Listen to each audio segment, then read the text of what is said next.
হঠাৎ মা এসে ডাকছে, বলছে যাবি? কোথায় যাবে? চল চা খেয়ে আসি। এই যে বেরিয়ে পড়েছি আমি আর মা একসাথে চা খেতে। এই যে স্কুটিতে বসে একটু ক্যাথ মেরে নিয়েছি, চলে গেছি। দুটো বড় দেবে, হ্যাঁ দুটো বড় দেবে।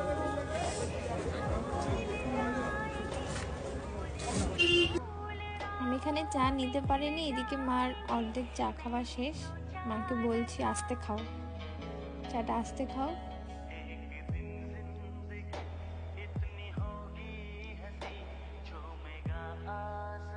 আমরা গেছিলাম পাতালেশ্বর।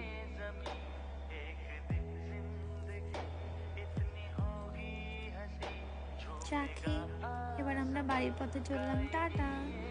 এই উল্টা পাল্টা ব্লগগুলো যদি ভালো লাগে তাহলে ফলো করে দেবে এবং শেয়ার করে দেবে।